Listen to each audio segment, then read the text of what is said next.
journey in which we're all travelers, looking to make that great trip with someone.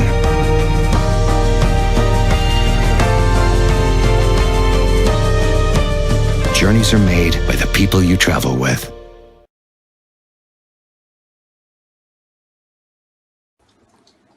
Airline industry is the business of transporting paying passengers and freight by air along regularly scheduled routes, typically by airplanes but also by helicopters. Airlines operate aircraft to supply their services and could form partnerships or alliances with other airlines or for code-share agreements. In general, airline companies are standardized with an air operating certificate or license issued by a governmental aviation body. Airlines differ in size from small domestic airlines to full-service international airlines. Airlines company can be categorized as being intercontinental, domestic, regional, or international, and may be operated as scheduled services or charters. Numbers of people who flying on commercial airplanes are increasing year by year.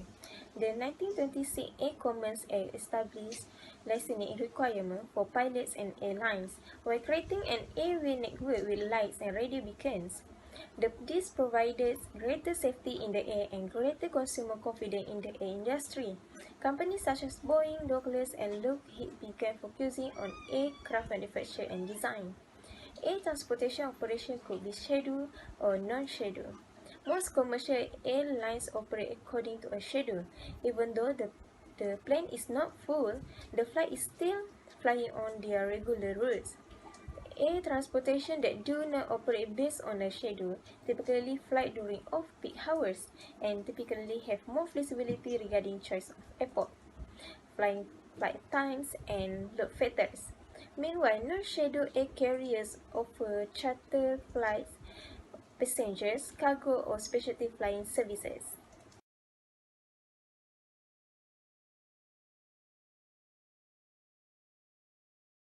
Problem statement. We found the airline industry interesting because of its importance in economy and world globalization. It provides service everywhere in the world and gives people the opportunity to visit places that formerly would be thought as almost impossible. We thought it would be interesting to study airline industry as airline industry is highly energy intensive because of the large fuel consumption. The volatility in fuel prices adds to the normal operation risk and that might influence the capital structure choices. The airline industry is capital intensive because of need for large investment in planes and other fixed assets. The management have to choose from different financial sources when raising capital for this large investment. Hence, we got the possibility to identify which factor, if any, which influence capital structure behavior in capital and airline industry. The problem to be addressed. What are the determinants of capital structure in the airline industry?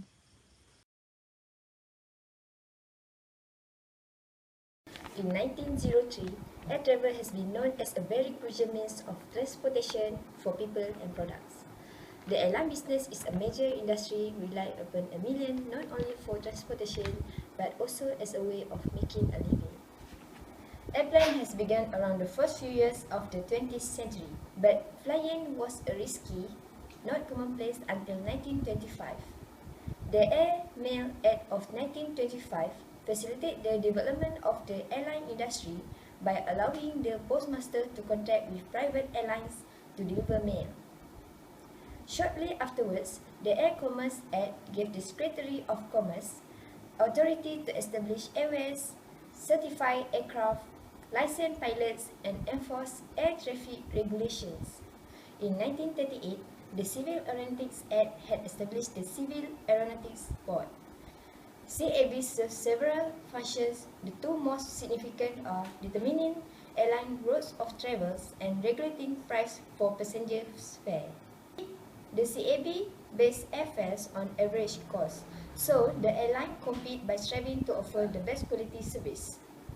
Usually, established airlines get more advantage over startups, as new carriers found it difficult to break into existing routes. Deregulation.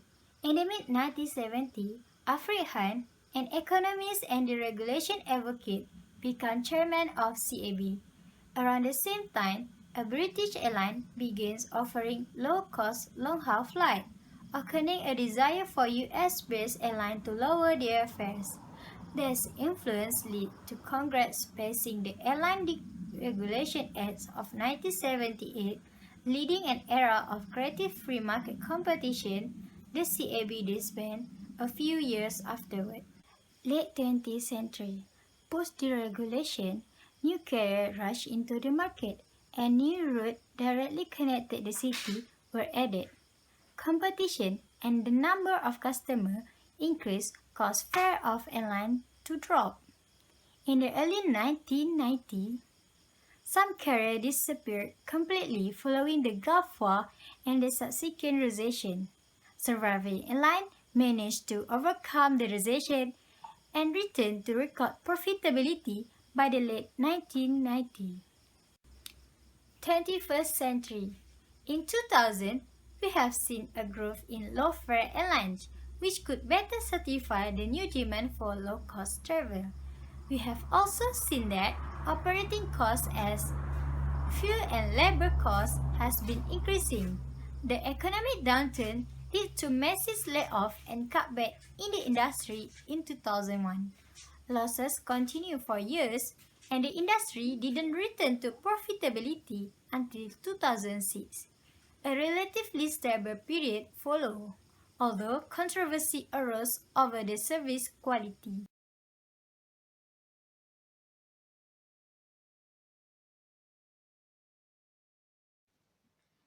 Characteristic of airlines industry. In airlines industry, there are four categories that we have characterized. The first one is the market.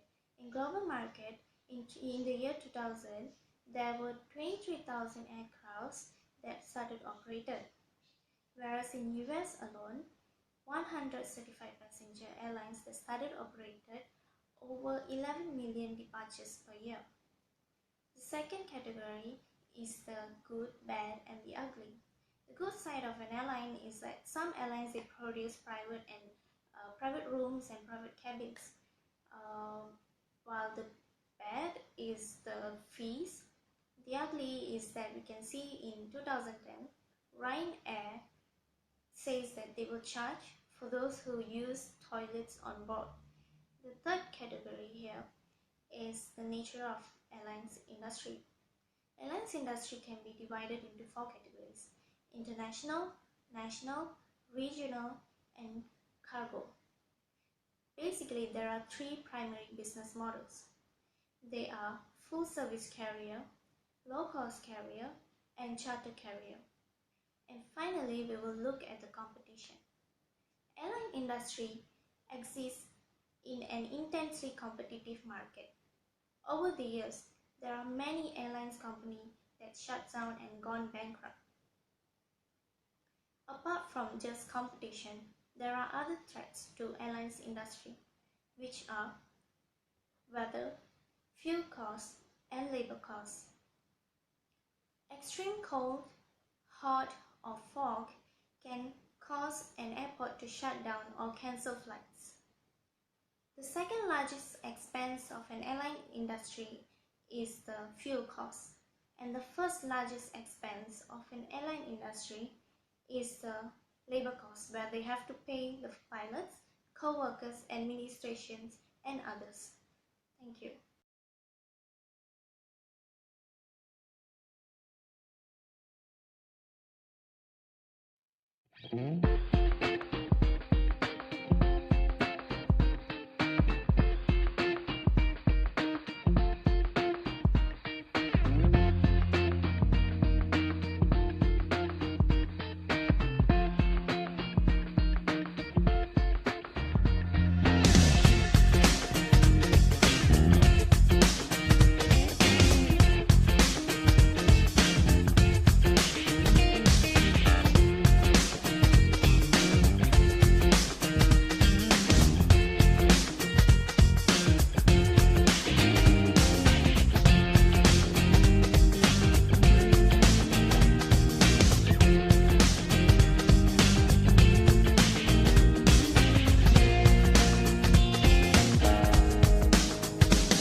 Hello everyone.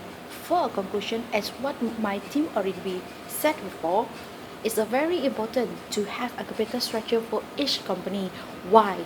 Because by having a capital structure actually helping the company is to improve themselves, especially on how they want to manage the funds and how to they want to finance their funds. And moreover, also we believe that for a company which is in the monopoly industry like the airline industry is very important also for the CEO and also the um, uh, finance manager to take over and also step down from the position to have on how to helping the company to helping on how to structure the capital structure, either they use the equity or make it or whatsoever it is, because it's really important in making a decisions. And also we believe that by having a wishes also we will be have the company to improve themselves also. So we believe that it's not just depends on the company itself only to do the wishes, but also as a citizen for the country itself they also can have maybe like the academic or the scholar to do a research, and it will be really helpful for the company to know what is their weaknesses and also what is their advantage. And we believe that through this project for the capital industry capital structure on what we learn for the airlines industry, we believe that overall we learn something new and hope that everyone enjoy to learn about airlines industry. That's all from us. Thank you.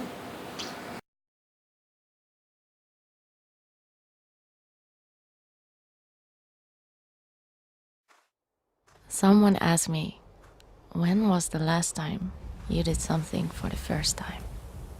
And I said, just last weekend.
So, what have you been doing lately?